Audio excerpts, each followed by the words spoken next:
नहीं। अच्छा कोई बात नहीं, देखो शांत हो जाओ। आज हम लोग नया लेसन पढ़ेंगे एक्सरसाइज 4, ठीक है, और उसका नाम है सारणिक। ठीक, देखो डिटेल से पढ़ने की बातें जहां तक है, चर्चाएं तो इसमें बहुत सारी हो सकती हैं और कर भी सकते हैं, लेकिन देखो सिर्फ सारणिक पढ़ना होता, सिर्फ मैट्रिक्स पढ़ना होता, या 2-4 लेसन और पढ़ना होता, तब तो फुल डिटेल में सब चीज को पढ़ते, प्रैक्टिकल भी करके देखते सब चीज का। लेकिन पढ़ना है यहाँ 13-13 अध्याय, और 13-13 अध्याय में और अलग अलग सबका लेसन है, और एक ही सब्जेक्ट जीवन में मैथ नहीं है, सब है। तो सबको देखते सुनते हुए अगर हर चीज को डिटेल में पढ़ा जाए तो ना ही सिलेबस कंप्लीट होने का नाम लेगा और ना ही तुम उतना सारा बात याद रखोगे। क्योंकि तुम्हें जो आता है प्रश्न ना, जैसे मान लिया जाए कुछ दे दिया, कहेगा फाइंड द वैल्यू समथिंग, कुछ दे देगा, कह देगा इसका मान ज्ञात करें। ये नहीं कहेगा कि इसका प्रयोग बताएं जीवन में कहां हुआ, या प्रयोग इसका जीवन में कहां पर है, ये सब नहीं आता एग्जाम में। हाँ, पढ़ाने का अपना अपना है, शैली है सबका, डिटेल पढ़ाने का पढ़ा सकते हैं, लेकिन उतनी सारी चीजें आपका समय बर्बाद हो जाता है। उस समय में क्या होगा, कुछ चीज पढ़ करके आगे बढ़ लो, वो अच्छा है, एग्जाम अपना अच्छे से निकाल लो, 100 में 100 नंबर ले आओ, वो मजेदार बातें हैं। ठीक है, तो ज्यादा इसके डिटेल में जाते नहीं, इसकी जरूरत को समझते हैं और इसका फॉर्मूला क्या होता है, इसको कैसे कैसे फाइंड करते हैं, वो सीखेंगे, कहानी खत्म।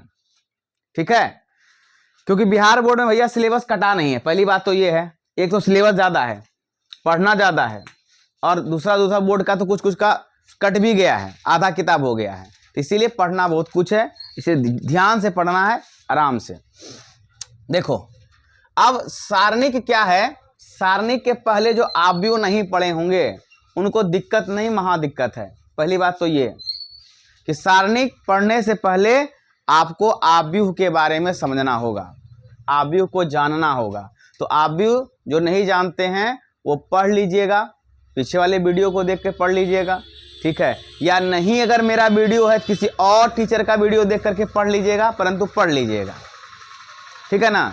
लेकिन अब हम बता रहे हैं सारणिक, इसको आप अच्छे से सीखो और जानो। अब सारणिक होता क्या है बेसिकली, हम पहले उसको जानेंगे, ठीक है। लिखो सारणिक का डिफिनेशन लिखो, मैं लिखाता हूं।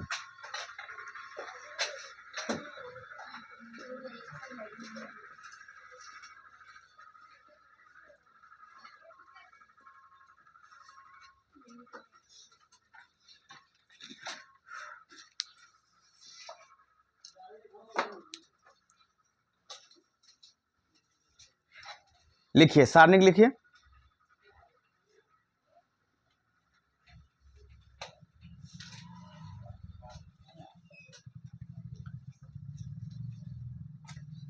देखिए सारणिक, सारणिक सारणिक वर्ग आव्यूह से संबंधित, सारणिक वर्ग आव्यूह से संबंधित, वर्ग आव्यूह से संबंधित एक अद्वितीय संख्या है। सारणिक वर्ग आव्यूह से संबंधित एक अद्वितीय संख्या है, अद्वितीय के ब्रैकेट में लिख दीजिएगा केवल एक, केवल एक अद्वितीय संख्या है। इसे साधारणतः, इसे साधारणतः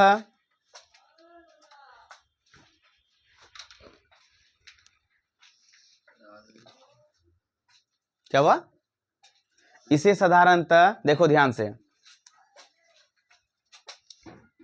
मान लो अगर कोई मेरा आव्यूह है, कोई ए आव्यूह है, वो वर्ग आव्यूह है, और इसका डिटर्मिनांट निकालना है, तो डिटर्मिनांट को ऐसे करके निरूपित करते हैं, इसको कहते हैं ए डिटर्मिनांट। मॉड के तरह है बेसिकली, आप देखोगे तो मॉड के तरह लगता है ही मॉड के तरह, लेकिन इसको बोलते क्या है, डिटर्मिनांट, ठीक है ना। इसको क्या बोलोगे, ए का डिटर्मिनांट, या डीईटी ऑफ ए, क्या बोलते हैं, इसको भी कहा जाए फुल फॉर्म में तो डिटर्मिनेंट ऑफ ए, इसको शॉर्ट में लिखा जाता है DET ऑफ ए।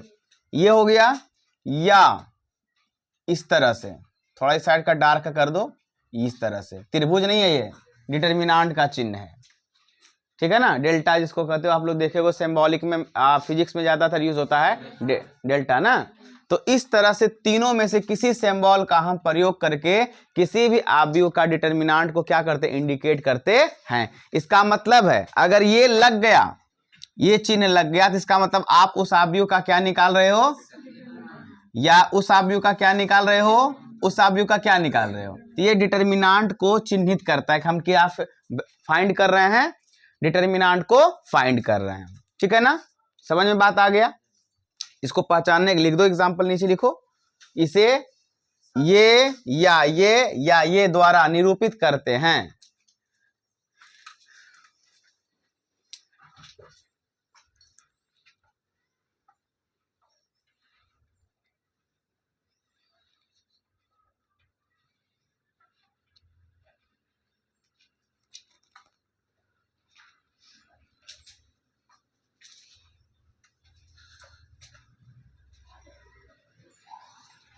लिखे, निरूपित करते हैं, हो गया।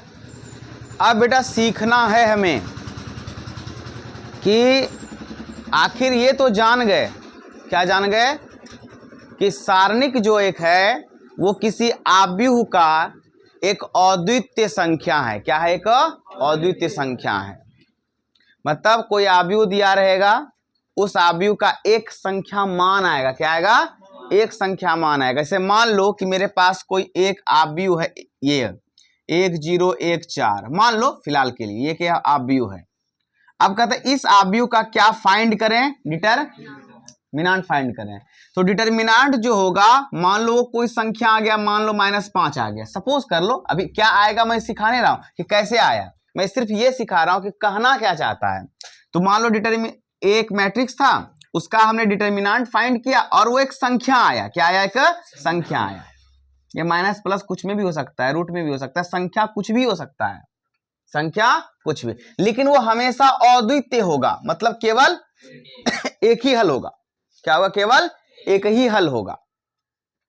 तो वही आपका मान जो कहलाएगा, उस आव्यूह का सारणिक मान कहलाता है। जैसे ये जो वैल्यू आया, ये इस आव्यूह का क्या कहलाया, सारणिक मान कहलाया, डिटर्मिनेंट वैल्यू कहलाया। समझ में बातें आ रही है, मैं क्या बोल रहा हूं, नहीं बोल रहा हूं, ठीक है।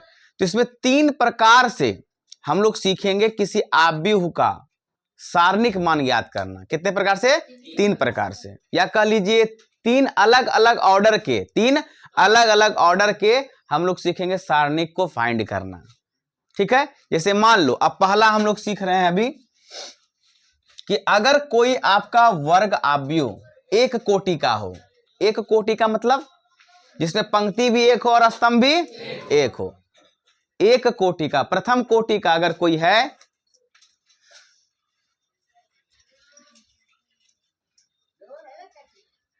प्रथम कोटि के आव्यूह के सारणिक मान कैसे निकाला जाए, हम ये पहला बात सीख रहे हैं, ठीक है बेटा। अब देख लो, जैसे मान लो मेरे पास कोई भी एक मैट्रिक्स है, ओके, मान लो -5 है, क्या ये एक ऑर्डर का है बेटा, एक ही रो और एक ही कॉलम है, तो वर्ग आव्यूह भी तो है।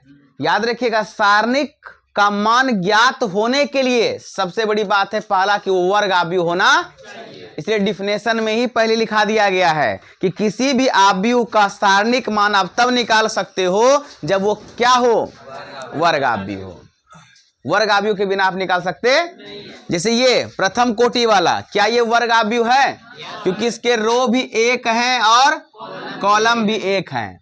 अब कहेगा कि डिटर्मिनेंट ऑफ बी निकालिए, क्या निकालिए, आप इससे भी लिख सकते हो, या कह लो बी का डिटर्मिनेंट भी बोल सकते हो, या यहां पर डेल्टा भी बोल सकते हो ना जी, कोई दिक्कत। तो अब कैसे निकालोगे, याद रखना, प्रथम कोटि वाले में जो इसके अंदर एलिमेंट होता है डियर, वही इसका आंसर हो जाता है। प्रथम कोटि वाले में जिसमें एक कोटि हो यानी एक रो और एक कॉलम हो तो उसके अंदर जो एलिमेंट होता है वही उसका आंसर हो जाता है। तो इसका आंसर क्या हो गया, यानी बी का डिटरमिनेंट वैल्यू क्या हो गया। उसी तरह अगर एग्जांपल मैं लूं, दूसरा एग्जांपल मैं लूं, मान लो c बराबर 5, ठीक है, या 1/10 ले लो, 1/10। चलो बेटो,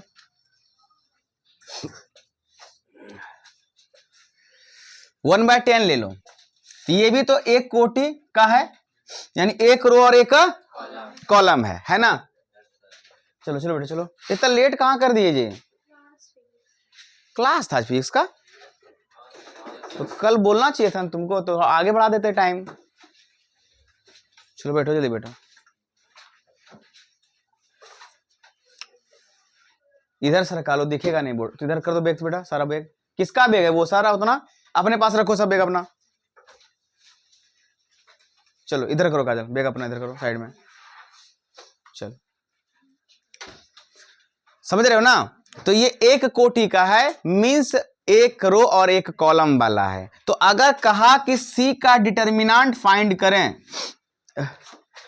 हे भगवान महादेव, तो अब इसका डिटरमिनेंट अगर कह रहा है फाइंड करने, इसका आंसर क्या होगा बेटा, यानी उसके अंदर जो भी एलिमेंट है प्रथम कोटि वाले में, बस आपका वही आंसर है।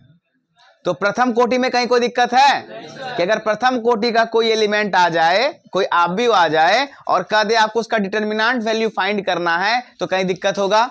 ये क्वेश्चन ऑब्जेक्टिव बेटा आता है, दे देगा, कह देगा इसका डिटरमिनेंट क्या होगा, तो रूल याद रखोगे तब ना, ठीक है। चलिए इसको नोट डाउन करिए, फटाफट से आगे बढ़ेंगे फिर। चलो चलो दो, वहां से दो।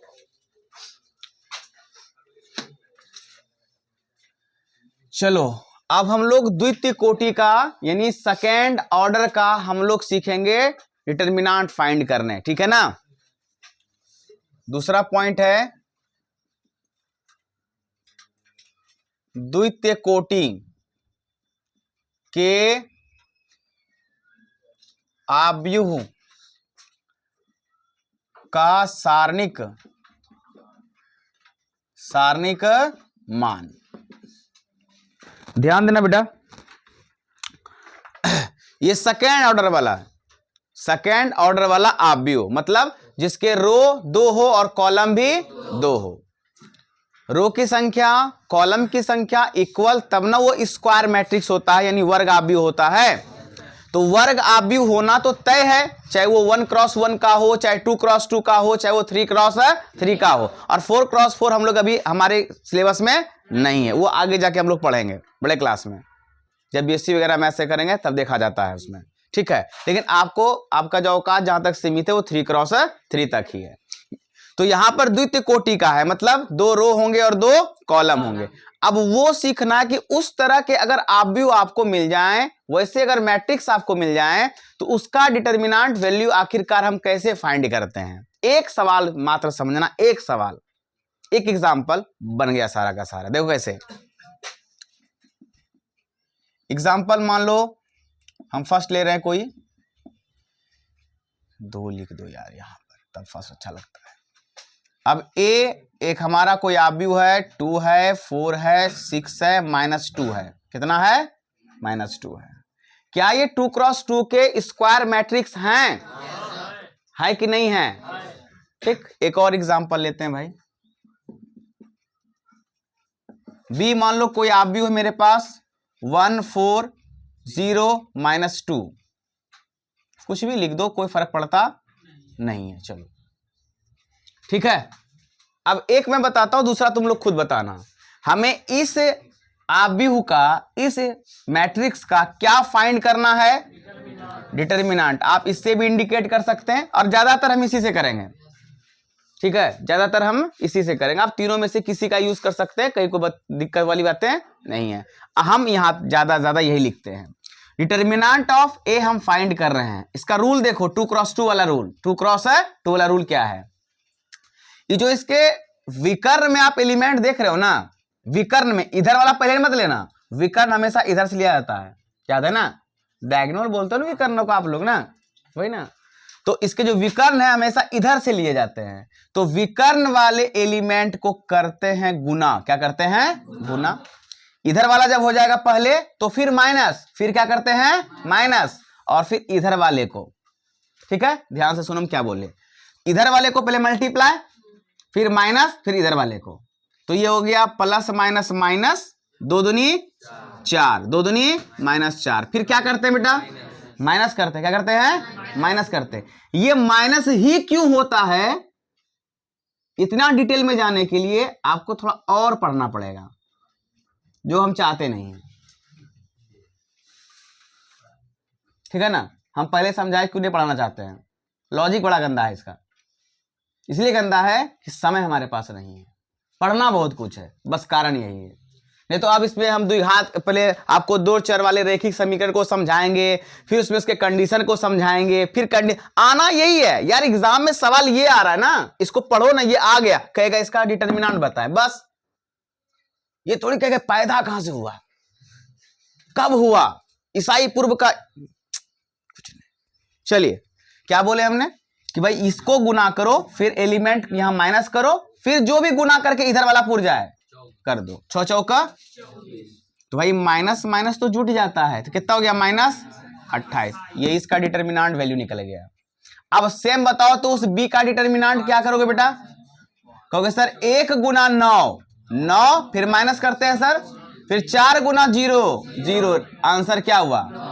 कहानी खत्म। मतलब इतना वो चीज सीखने के लिए हम उतना डिटेल में जाए और नंबर आए 1 ना चलबो, ना चलबो। फिर समाकलन को पढ़ेंगे तब फुल्ली डिटेल में, अवकलन को पढ़ेंगे फुल्ली डिटेल में, विथ प्रॉपर्टी पढ़ेंगे, क्योंकि नंबर ज्यादा आता है आगे, भविष्य में उसका काम भी बहुत ज्यादा है, इसी कारण से। कोई दिक्कत? समझ आया? कितना आसान था। चलो बेटा तुम जवाब देना है, ठीक है?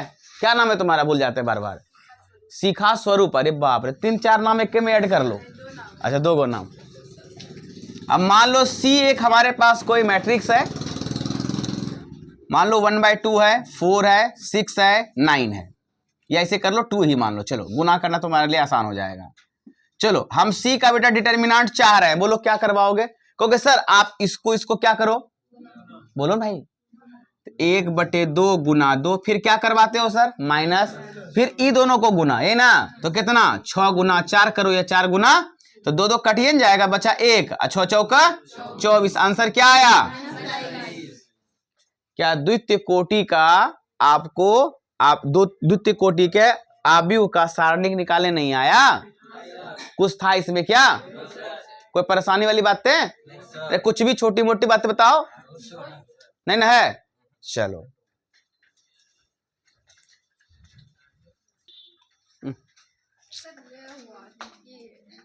तुम्हारे कहने से देखो, हम लोग द्वितीय कोटि का सीख लिए, तृतीय कोटि का भी उतना ही आसानी से सीखेंगे, लेकिन थोड़ा सा तृतीय कोटि के आव्यूह का सारणिक निकालने में ना थोड़ा वो मेहनत करवाएगा बेटा आपसे, थोड़ा सा मेहनत करवाता है। जितना आसान ये दोनों लगा उतना आसान वो रहता नहीं है, थोड़ा सा मेहनत करवाएगा। वो मेहनत आपको और आसान तरीके से मैं सिखा देता हूं। देखो कैसे, पहले लिख देते हैं, उसको भी एक आप अच्छे से सिर्फ समझो, बस कहानी खत्म उसका भी।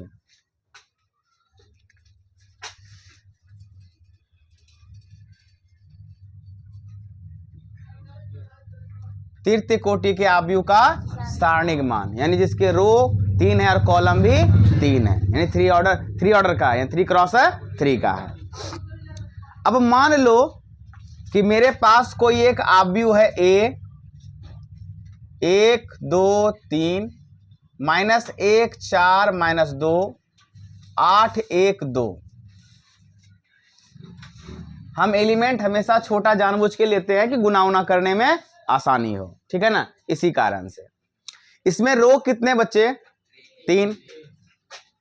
ये आपके R1 है, ये आपके R2 है, ये आपके R3 है, ये आपका कॉलम 1 है, कॉलम 2 है और कॉलम 3 है। देखो होता क्या है ना, 3 क्रॉस 3 वाले में किसी रो या किसी कॉलम के अनुदिश प्रसरण करना होता है, प्रश्न का मतलब होता है विस्तार करना। क्लास 5 में आप लोग पढ़े होंगे, कोई संख्या दे देता था, कहता था इस संख्या को विस्तारित करें। क्या करें? विस्तारित करें। हम लोग करते थे। उसी तरह ये आपका क्या डिटर्मिनांट है। अब आप भी ऊपर डिटर्मिनांट लगा है, कहता है इसको क्या करें? प्रसारित करें, विस्तार करें। ठीक है, तो यहां विस्तार जो होता है वो किसी के अलोंग होता है, किसी के अनुदिश होता है, चाहे वो R1 के हो, R2 के हो, R3 के हो, कॉलम 1 के हो, कॉलम 2 के हो, कॉलम 3 के हो। यानी आपके पास 6 तरीके हो जाते हैं एक्सपेंड करने के, लेकिन रिजल्ट में कोई फर्क पड़ता। आप किसी के अलोंग कर लो, किसी के अनुदिश कर लो, चाहे आप R1 के कर लो, R2 के कर लो, R3 कर लो, कॉलम 1 के कर लो, कॉलम 2 के कर लो, कॉलम 3 कर लो। आप किसी से एक्सपेंड करोगे तो आपके आंसर में, क्योंकि हमने पहले ही लिखाया कि वर्ग आव्यूह क्या है, मतलब सारणिक क्या है, वर्ग आव्यूह से संबंधित अद्वितीय संख्या है। क्या है? अद्वितीय। यानी उसका जो मान आएगा वो केवल क्या आएगा? एक ही आएगा, चाहे आप किसी तरीके से निकालो। तो निकालने का कोई तरीका ऐसा नहीं कि जैसे मन तैसे निकाल देंगे। हमने अभी कहा क्या? एक्सपेंड करना है। तो आपके पास 6 हैं, 6 प्रकार है, 6 तरीके से आप एक्सपेंड कर सकते हो। 3 गो आर है और 3 गो कॉलम है, तो किसी के अलोंग आप एक्सपेंड कर सकते हो। लेकिन एक्सपेंड करने में अब मुसीबत आता है थोड़ा सा। क्या मुसीबत आता है? कि एक्सपेंड करें कैसे। ठीक है, और एक्सपेंड करने के चक्कर में चिन्ह का भी ख्याल रखना पड़ता है कि कहां का क्या चिन्ह होता है। ठीक है, मैं आपको पहले शॉर्ट समझाता हूं, फिर बता भी दूंगा कि वहां का चिन्ह ऐसा क्यों होता है। ठीक है ना, देखो यहां का चिन्ह जो होगा वो हमेशा प्लस होगा। क्या होगा? प्लस, पहला एलिमेंट का। अगर यहां का चिन्ह प्लस होगा तो यहां का माइनस और यहां का प्लस। अब देखो अगर ये प्लस हो गया तो यहां नीचे का चिन्ह क्या होगा? माइनस। फिर ये क्या होगा? प्लस। ये क्या होगा? अगर ये माइनस है तो ये वाला क्या होगा? प्लस। ये वाला, ये वाला, यानी एक प्लस तो एक माइनस, एक प्लस तो एक माइनस। ऐसे करके इसके एलिमेंट का चिन्ह होता है। कितने? 9 एलिमेंट है ना, 9 का अपना अपना चिन्ह होता है। 9 संख्या उसके अंदर क्या इंसर्ट है उससे मतलब नहीं है। यहां इंसर्ट है -1, तो -1 तो उसका एलिमेंट है, लेकिन उस एलिमेंट के प्लेसिंग का जो चिन्ह है वो क्या है? बात समझे ना, तो उसका भी ध्यान रखना पड़ता है। चलो मैं आपको एक हल्का सा पहले सिखाता हूं, ज्यादा ड्रामा कर दूंगा आप घबरा जाओगे। ठीक है, हम किसी एक रो को पकड़ लेते हैं और किसी, या तो एक कॉलम को, एक ही को पकड़ना पड़ेगा, चाहे आप किसी में, तीनों में से किसी को पकड़ो, इधर तीनों में से किसी को पकड़ो, किसी एक को पकड़ना पड़ता है। तो किसको पकड़े आप लोग बताओ पहली बात। जिसको कहोगे वही पकड़ लेंगे। कौन रो को? रो 3 गो है, R1। चलिए आप ही का बात, तो सब मिटा दे ड्रामा फालतू। चलिए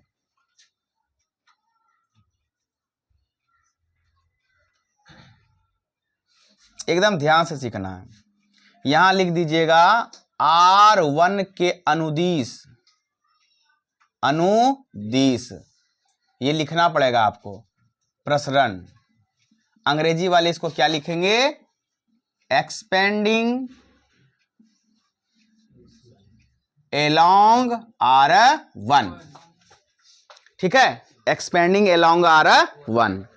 अब क्या है भैया, R1 में कितने एलिमेंट है? ये देखो कितने? 3 है, तो तीनों के साथ छेड़छाड़ होगा, होगा ना। अब कैसे छेड़छाड़ होगा, बस वो आपको एक सवाल में सीखना अच्छे से। ठीक है, अभी आपका क्वेश्चन नहीं होना चाहिए सर ऐसा क्यों हो रहा है, क्योंकि ये नियम है इसका। क्या है? नियम है, इस नियम पर चलना है आपको।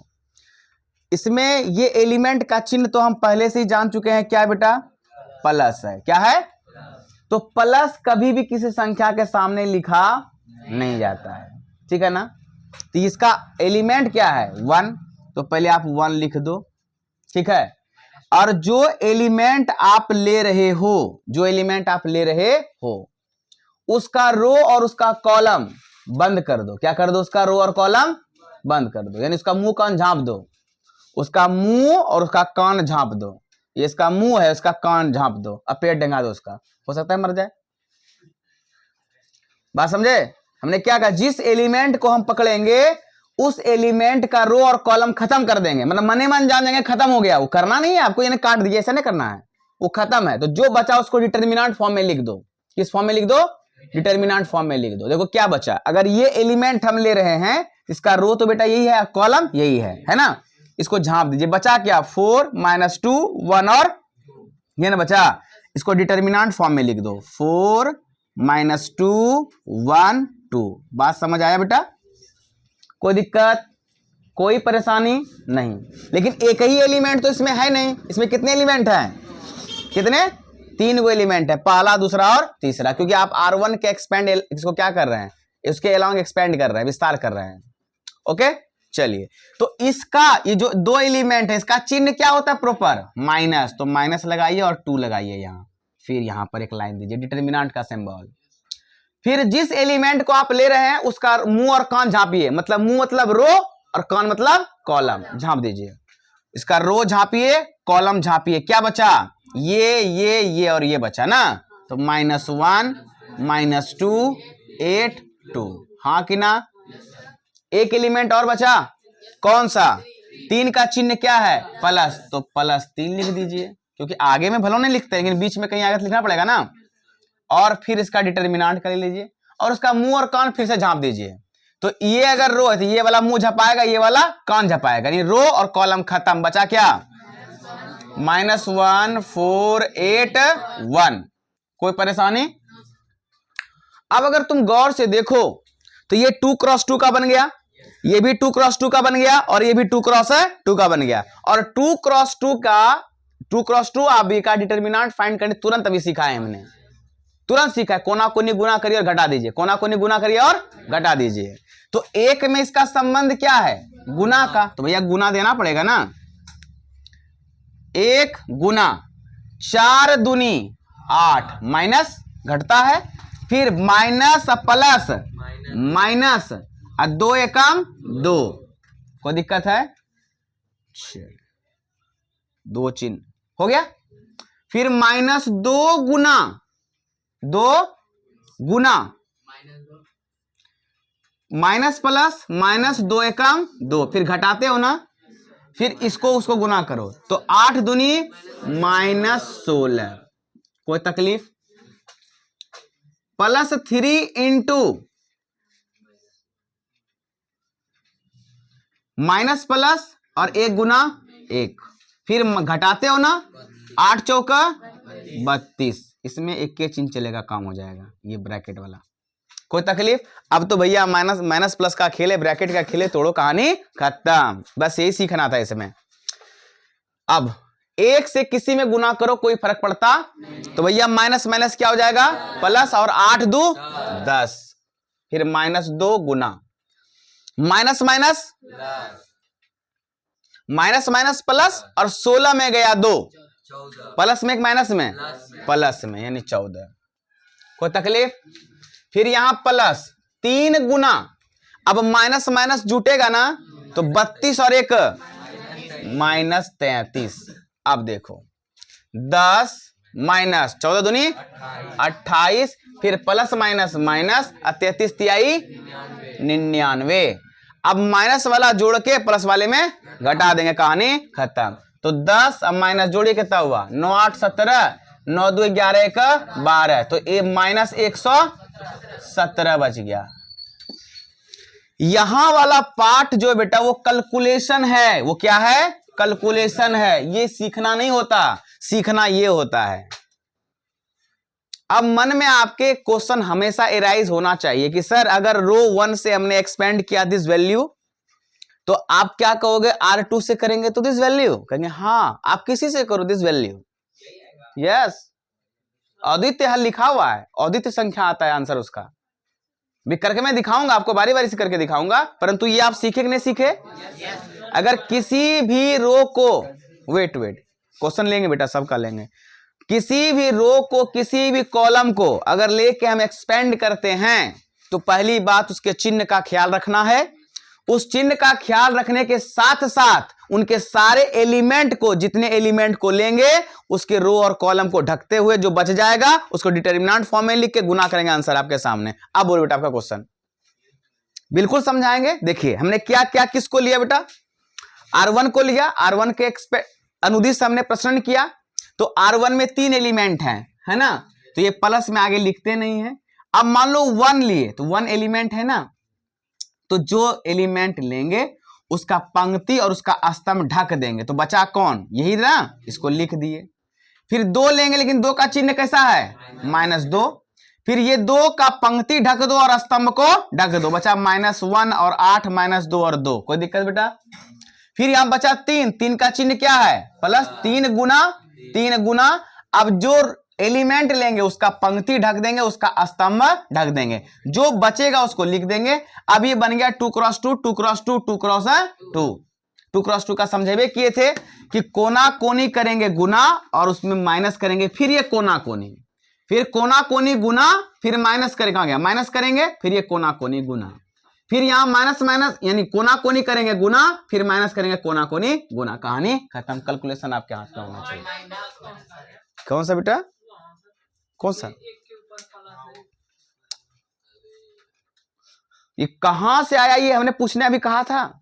हमने कहा आप पहला इसको मान लो ये प्लस है तो ये क्या होगा, फिर ये क्या होगा, उसी तरह अगर ये प्लस है तो ये क्या होगा, फिर ये क्या होगा, ये माइनस है तो ये क्या होगा, फिर ये क्या होगा, ये अगर प्लस है तो ये क्या होगा, ये क्या होगा। ये आपको याद करना है, याद करो ना करो आप दिमाग में रखना, plus minus plus, minus plus minus, फिर प्लस माइनस प्लस, ये तीनों यानी 9 एलिमेंट का प्लेस है। इस प्लेस में याद क्या है, इसे याद नहीं, इसको याद करेगा कोई, इसको याद करने वाला चीज है कोई, एगो प्लस खाली ले लो तुम, बाकी सब खुद सजा लोगे। 9 एलिमेंट पर सजाना होता है। अगर ये प्लस है ऑटोमेटिक ये माइनस होगा प्लस होगा, अगर ये प्लस है तो ये क्या होगा माइनस होगा, तो ये प्लस होगा, ये माइनस हो तो प्लस, ये माइनस हुआ, ये प्लस है तो माइनस है तो प्लस हो गया, सिंपल एज दैट। जी सरकार, कहाँ नहीं लिखे हैं, 3 वाले में नहीं लिखे हैं, 3 वाले का चिन्ह क्या है तो नहीं लिखे हैं प्लस, देखे तो नहीं नहीं, इसमें ये तो जगह है, ये जगह है सबका। जैसे मान लो अभी R2 से बेटा करते होते ना, तो फिर इसका ये माइनस वाला लेते हैं, प्लस लेते हैं, ये माइनस, ये एलिमेंट के साथ नहीं लिया जाता है, वो एक्सपेंड करने के क्रम में उसका प्लेसिंग पर ध्यान रखा जाता है बस। जैसे एक्सपेंड अभी किए ना R1 को, हमने ध्यान क्या रखा, इसका जगह पर प्लस होगा, इसके जगह पर, इसके जगह पर। अब अभी मान लो R3 को करते तो आप कहते सर इसके जगह पे प्लस होगा, इसके जगह पे माइनस होगा, इसके जगह पर प्लस होगा। ये एक्सपेंड करने के क्रम में ध्यान रखना है, वो एलिमेंट का चिन्ह नहीं है वो, ठीक है ना। अभी 1-2 को बनाओगे सवाल खुद प्रैक्टिस हो जाएगा बेटा, टेंशन नहीं लीजिए, ठीक है। पहले उसको उतारिए अच्छे से।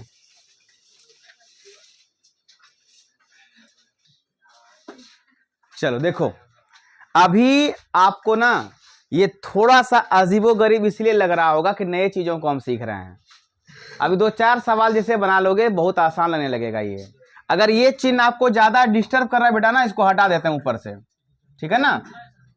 एक मतलब बता दिया, आपको ज्यादा उलझ रहे हो तो ये साइड का चिन्ह याद रखना, यहाँ है ना, इस चिन्ह पर। अब बताओ किसके एलोंग एक्सपेंड करें, बोलो हैं, R2 से कर रहे हैं, कर देते हैं, चलिए R2 से करते हैं।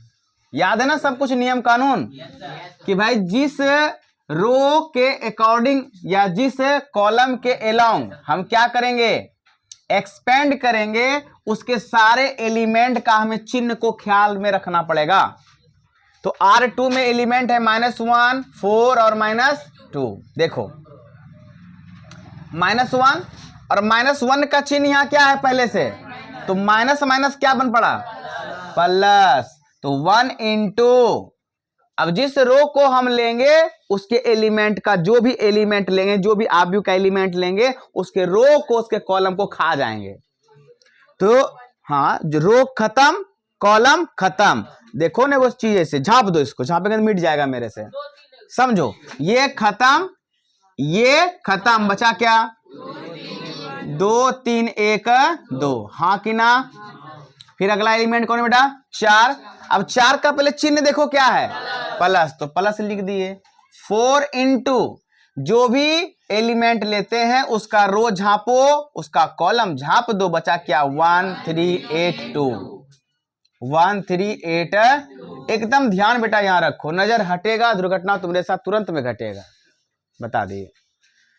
फिर प्लस में कितना प्लस कर रहे हैं, सॉरी पहले इसका चिन्ह नहीं देखे हम। यहाँ क्या है -2 है पहले से, और इसका चिन्ह भी माइनस है, तो माइनस माइनस प्लस, ध्यान रखना। प्लस 2 × इंटू जो एलिमेंट लेंगे उसका रो खत्म, उसका कॉलम खत्म, क्या बचा 1281, पक्की बात ना। और 2 क्रॉस 2 को बेटा इसके पहले हम एकदम सिद्धा से सीखे पड़े हुए हैं ना। तो 1 इंटू 2 दूनी -3 एकम, कोई तकलीफ, प्लस 4 गुना 2 एकम -3 गुना 8, कोई दिक्कत, प्लस 2 गुना 1 गुना 1 और फिर -8 दूनी 16, कोई परेशानी। अब 4 में गया 3, 1 गुना 1 1, 24 में गया 2 -20, ओ सॉरी -22, अब -22 गुना +4 यानी गुना के रूप में कितना -88, समझ आए बेटा कैसे। 24 में 2 -22 गुना कितना +4, तो प्लस माइनस माइनस 22 चौके 88। 16 में गया 1 -15 गुना +2 तो माइनस कितना 30। चलिए भैया तो माइनस वाला जोड़ोगे तो 1 -88 30 108, 8 3 11 118। अब 118 में एक गया -100, अब भरोसा आपको मेरे पर हुआ हो गया कि हम किसी भी रो से एक्सपेंड कर लें, किसी भी कॉलम से एक्सपेंड कर लें, बस चिन्ह को ख्याल में रख के करेंगे, आंसर वही आना है बेटा, आंसर में कोई चेंजमेंट नहीं होगा, कहीं कोई दिक्कत नहीं ना। चलो ध्यान दो, अभी ये सीखे ना, चीजों को समझते जाना, जो बता रहा हूं ध्यान से। ये सब इतना शुरुआत में तुम पढ़ रहे हो, इतना शुरुआत में पढ़ रहे हो कि आने वाले समय में इसको तुम भूल जाओगे, क्योंकि एग्जाम देना है कब आपको, फरवरी में, यानी अगले साल के फरवरी में। अभी तो ये दिसंबर ही चल रही है, सोचो। तो अब ये चीजें कहोगे सर कैसे अपडेट रहे, क्योंकि बच्चों का लक्षण होता है, सबका होता है, बच्चे क्या हम लोग भी भूल जाते हैं। महान को धरती थोड़ी पैदा हुआ है, कोई नहीं हुआ है, खाली अपने आप को महान बोल दे अलग बात है, कोई धरती महान पैदा नहीं होता है, सब प्रैक्टिस का खेल है। प्रैक्टिस है वो आपके पास है, प्रैक्टिस नहीं हुआ गायब हो जाएगा। हाँ ये चीजें कि कुछ चीजें नहीं भूलोगे, लेकिन कुछ तो कुछ ना भूल जाओगे, सब भूलता है। तो अब ये चीजें अगले फरवरी तक कैसे अपडेट रहे, दोबारा तो मैं इसको पढ़ाने वाला नहीं, रिवीजन भी करवाऊंगा तो ऐसे लेसन का करवाऊंगा जिससे ज्यादा नंबर आता है, ये सबका तो रिवीजन में करवाऊंगा नहीं, बिल्कुल भी नहीं करवाऊंगा। तो आखिरकार ये चीज कैसे अपडेट रहेगा, बस एक ही इसका लक्षण है कि भाई अपडेट रहे तभी रहे जब आप कंटिन्यू टेस्ट दो, कंटिन्यू टेस्ट दो। अगर आप टेस्ट नहीं दे रहे हैं तो आप एग्जाम के लिए प्रिपेयर नहीं है, सिंपल एज दैट। बाकी आपका इच्छा। और एग्जाम में एक एक नंबर वैल्यूबल है, एक एक नंबर। बच्चे सोचते ये नहीं पढ़ेंगे सर उससे पढ़ लेंगे, ये नहीं पढ़ेंगे उससे पढ़, तुम ऑप्शनल बना लेते हो पहले से माइंड को। तो माइंड को ऑप्शनल नहीं बनाना है, बनाना ही नहीं है, हमको सब पढ़ना है A to Z। रिवीजन में देखेंगे अब किस पर ज्यादा ध्यान देना है, किस पर कम ध्यान देना है, लेकिन पढ़ना तो सब है A to Z। एग्जाम्पल, विविध, मिसलेनियस, जो भी है सब A to Z पढ़ेंगे, यानी एनसीईआरटी बुक का एकदम कोना कोना नहीं छोड़ना है, तब जाकर के आपका सिलेबस अच्छा रहेगा और आप अच्छे से पढ़ोगे। बाकी तब आपको एक्स्ट्रा बुक पढ़ने का जरूरत नहीं पड़ेगा। अगर कैलकुलस पार्ट भी मैं स्टार्ट कर दूं और कैलकुलस में भी आप सिर्फ एनसीईआरटी को फोकस कर लो और एनसीईआरटी का सारा सवाल अगर आपसे डील हो रहा है, मैं रैंडम आपसे कोई टेस्ट ले रहा हूं, आप टेस्ट में नंबर अच्छा ला रहे हो, एक भी एग्जाम का सवाल नहीं छूटेगा, एक्स्ट्रा बुक पढ़ने की जरूरत नहीं पड़ेगा, खास करके बिहार बोर्ड वालों के लिए, समझे। नहीं पढ़िएगा दिक्कत है। रिवीजन करना वो आपका काम है, टीचर का नहीं होता। फिर भी टीचर आजकल के जो भी शिक्षक हैं वो अच्छे मेहनत करते हैं, आप लोग के साथ मेहनत करते हैं, चलो भैया रिवीजन करवा देते थोड़ा थोड़ा, लेकिन उनके साथ चलोगे तब ना, उनको चलने से खाली क्या होगा, साथ चलना पड़ता है, ठीक है। इसलिए बी केयरफुल, जो चीजों को सीख रहे हो ज्यादा से ज्यादा उसी समय में क्वेश्चन का प्रैक्टिस करो। बीच बीच में जब भी क्लास में टेस्ट हो आप टेस्ट दो, अगर क्लास में नहीं भी हो रहा है अपने बुक से रैंडम कोई प्रश्न उठाओ, अपने से स्वयं से बनाओ, या क्वेश्चन बैंक रखो, क्वेश्चन बैंक से क्वेश्चन छांटो, उस तरह का अपने से डील करो, लेकिन मेहनत करना पड़ेगा। नहीं करोगे अपना जानो, फिर हम क्या कर सकते हैं, कोई कुछ नहीं कर सकता, हम क्या करेंगे उसमें। चलें, अब एक कॉलम से बोले ना, चलो भाई बोलिए संतानिक जी, किस कॉलम से कर दें? कॉलम 2 से कर देते हैं। चलिए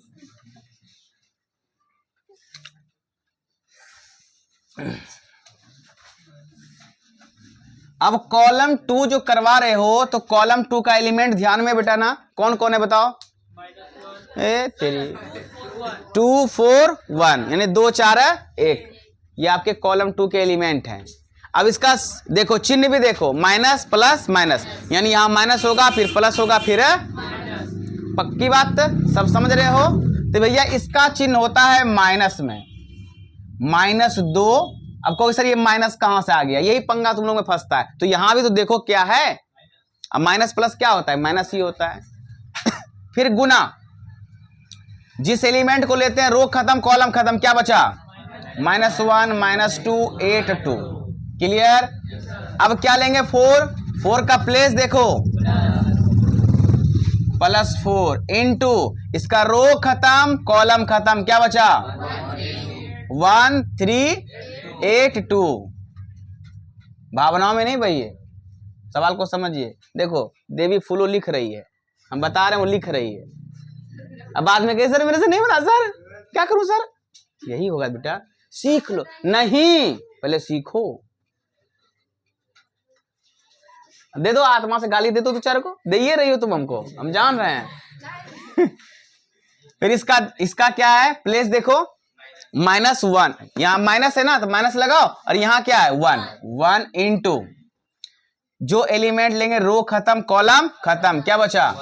1 3 -1 -2। बस अब तो हो गया, अब तो खाली कैलकुलेशन बचा, क्या जी? -2 इंटू कितना होगा, बोलो क्या होगा? -2 कोना कोनी गुना, फिर घटाते हैं, माइनस कितना बेटा? 16, क्लियर है? फिर +4 इंटू 2 एकम 2 8 तिहाई, अब थोड़ा फास्ट कर रहे हैं, -1 इंटू क्या होगा? -2 और फिर माइनस कितना? -3, ठीक है? -2 इंटू -2 प्लस कितना? 16 +4 इंटू कितना? -22, फिर -1 इंटू -2 प्लस कितना? 3। चलो भैया काम करेंगे, और ये सब जानते हो, ये सब लाइन डायरेक्ट भी कर सकते थे, लेकिन अभी नया सवाल है इसलिए आराम आराम से बता रहे हैं। 16 में 2 14 दूनी -28, ठीक है? फिर 22 चौक -88, फिर आगे देखो +3 में 2 1 तो -1 ना, क्योंकि 1 गुना 1। चलो अब करो 88 और 28 कितना होगा? -8 8 16 8 2 10 1 11 -1 -116 माइनस तो कितना हो जाएगा? 100 -17 आया भाई? अब भरोसा हुआ कि किसी भी रो किसी भी कॉलम से निकाल लो उसका हल एक ही आएगा। चलो बेटा,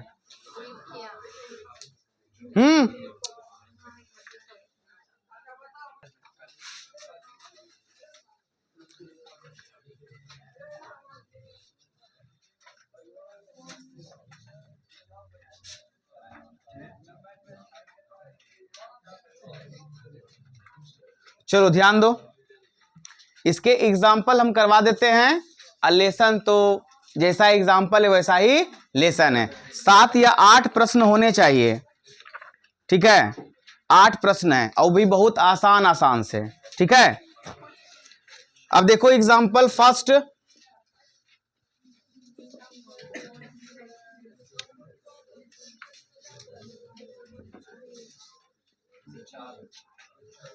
कहता है 2 4 -1 2, डिटर्मिनेंट का सिंबल लगा दिया है।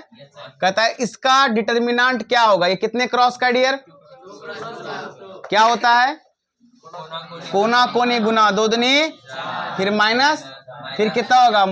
प्लस माइनस, अब माइनस पहले से तो माइनस माइनस डायरेक्ट कर रहे हैं, अब नहीं तो कर, अच्छा कर देते हैं ऐसे, 4 एकम 4 -4 हो गया, तो 4 - +4 कितना हो गया?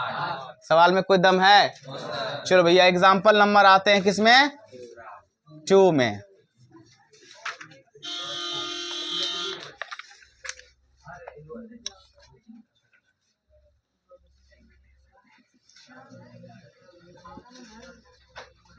X, x plus 1, x minus 1 x. इसका क्या निकालना है? डिटर्मिनेंट। क्या निकालना है? तो क्या होगा? कोना कोनी वही गुना, 2 क्रॉस 2 का है ना, तो x गुना एक्स, एक्स स्क्वायर, फिर माइनस, तो फिर करेंगे x प्लस 1 इंटू क्या करेंगे? x minus 1। यहां पर एक ब्रैकेट लगा देते हैं कि बाद में अगर जो भी चिन्ह होगा चेंज हो जाएगा माइनस के कारण। तो एक्स स्क्वायर माइनस ए प्लस बी, ए माइनस बी, ए स्क्वायर माइनस बी स्क्वायर, तो एक्स स्क्वायर माइनस 1 का स्क्वायर तो 1 ही होता है।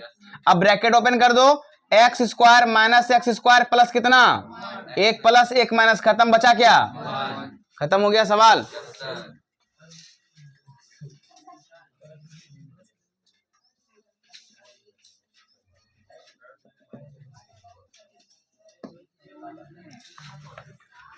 एग्जाम्पल नंबर देखिए 3 क्या है,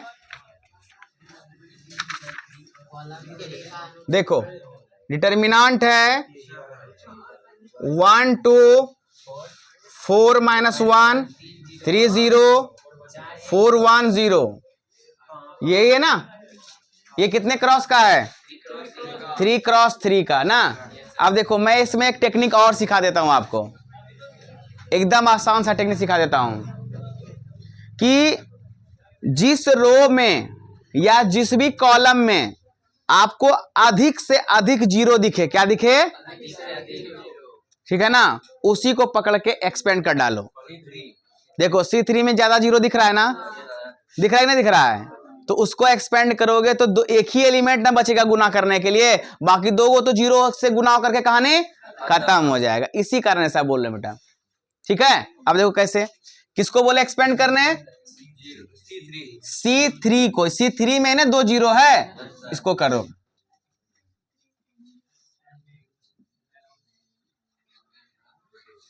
यही ना?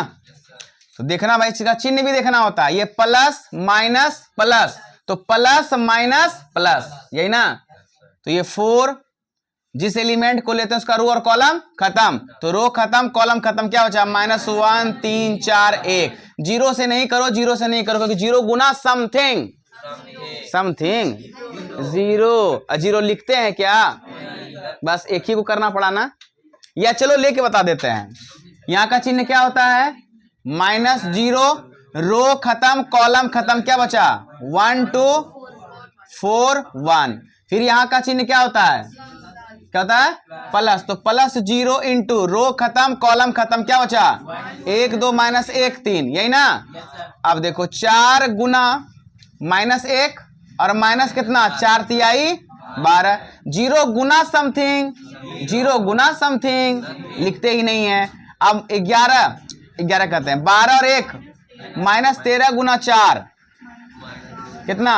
-52। सवाल में कोई दम था? बताओ जरा, बस सीखने का देर है, बस सवाल में कोई दम नहीं बचता है। ठीक है, उतार लीजिए इसको, चलो पॉज कर दो।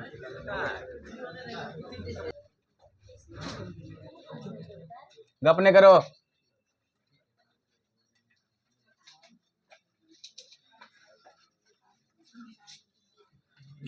चलिए देखें कहां तक हुआ, बुक देना बेटा।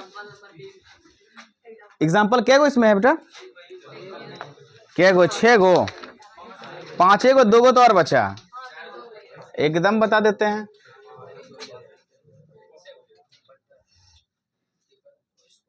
फोर नंबर ना,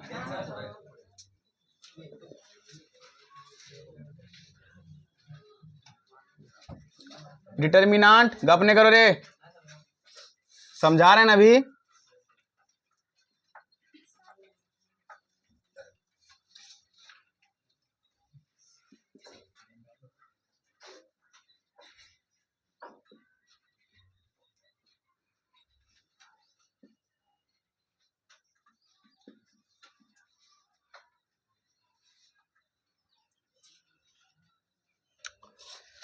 देखो तुम हाँ, कहीं साइन अल्फा होगा, कहीं बीटा होगा। Sine alpha cos alpha, sine alpha sine beta, cos alpha sine beta, इन है। एक बार देख भी लीजिए किताब में, क्रॉस चेक कर लीजिए। अब देखो इसमें तुम किसी को, रे अभी फॉर्मूला बताया नहीं है, ढूंढ देंगे तरफ एक तरफ से। तुम्हारे चक्कर में सब मार खा जाएगा। तो इसमें किसी एक रो को या किसी एक कॉलम को पकड़ के आपको एक्सपेंड करना है।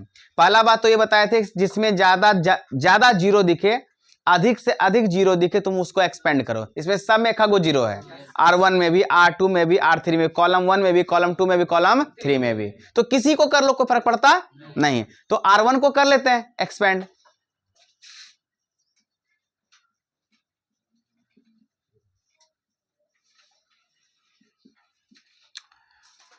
अब R1 का यहां का प्लेसिंग क्या होता है, उससे कोई लेना देना ही नहीं, जीरो है, जीरो गुना समथिंग फिर बोलती है।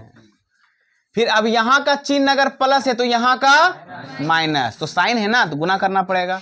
तो साइन अल्फा इंटू माइनस, कौन सा माइनस, आगे वाला ना, हाँ आगे वाला माइनस, हमको लगा इधर बोल रहा कहीं, हाँ आगे वाला माइनस बिल्कुल होगा क्योंकि माइनस है, यहां पर चिन्ह इसका माइनस होता है।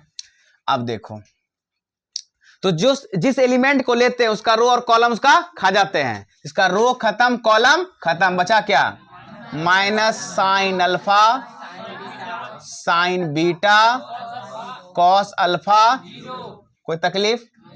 अब इसका चिन्ह होता है, अगर प्लस था यहां माइनस, तो यहां क्या होगा प्लस, तो प्लस कहीं लिखते उगते नहीं है, लेकिन यहां प्लस और माइनस क्या हो जाएगा माइनस। आपको सर ये माइनस क्यों हो गया, तो एलिमेंट के अकॉर्डिंग, एलिमेंट का साइन क्या है माइनस, माइनस प्लस माइनस, ठीक। अब कॉस अल्फा इंटू रो खत्म, कॉलम खत्म, क्या बचा minus sine alpha zero, cos alpha minus sign beta, यही ना। चलिए भैया अब तो हमारा काम बहुत आसान हो गया। Minus sine alpha into minus sine गुना जीरो, जीरो, फिर यहां माइनस होता है, और साइन बीटा गुना कॉस अल्फा, तो कॉस अल्फा को पहले लिख दें, कोई दिक्कत क्या, गुना में किधरों लिखो को फर्क पड़ता,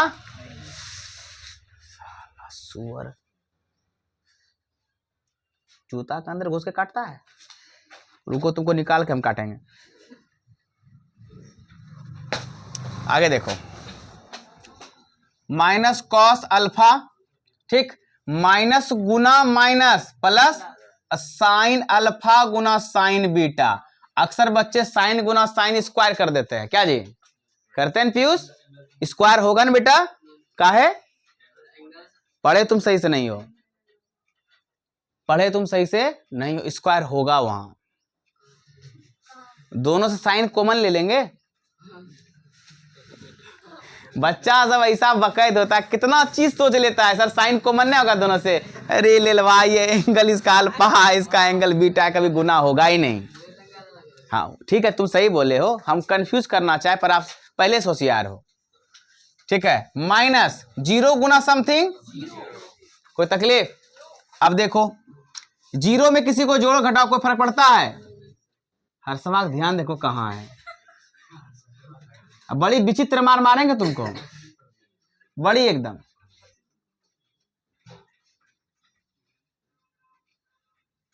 ब्रांडेड सब गाली सोचो तुम अपने लिए, हम तुमको दे चुके हैं, मुंह खराब नहीं करेंगे अपना हम, ले ला कह रहे यहां देखो नहीं, जनार्दन मान जी पास का ध्यान है। तो ये जो बचा बेटा इसमें मर्ज करना होगा इसको, तो माइनस गुना माइनस प्लस, अब इससे गुना कर दो, ये हो जाएगा sign alpha cos alpha sine beta, है ना, तीनों गुना हो गया, कोई दिक्कत, क्योंकि इसका साइन है, ये कॉस है, ये साइन है, सबका एंगल अलग अलग है और रेशियो भी अलग अलग है। चलो तो इसमें इसको घटाओ, यही बचेगा, ये बचेगा, इससे गुना होगा तो क्या होगा minus cos alpha sine beta. अब प्रयास करते हैं ये दोनों बराबर है कि नहीं, कॉस अल्फा ठीक है, साइन अल्फा ठीक है, साइन भी ठीक है, एक प्लस एक माइनस गया, तेल लेने, क्या बचा आ गया डिटर्मिनेंट वैल्यू। कहीं कोई दिक्कत, कहीं कोई परेशानी। चलो एग्जांपल 5 देखते हैं, देखें जगह है स्पेस इसमें, तो ये बढ़ते हैं, हो जाएगा। चलो अब एग्जांपल नंबर हम लोग 5 देखेंगे, तुरंत में खत्म हो जाएगा, ये उतारना नहीं किसी को, बता दिए।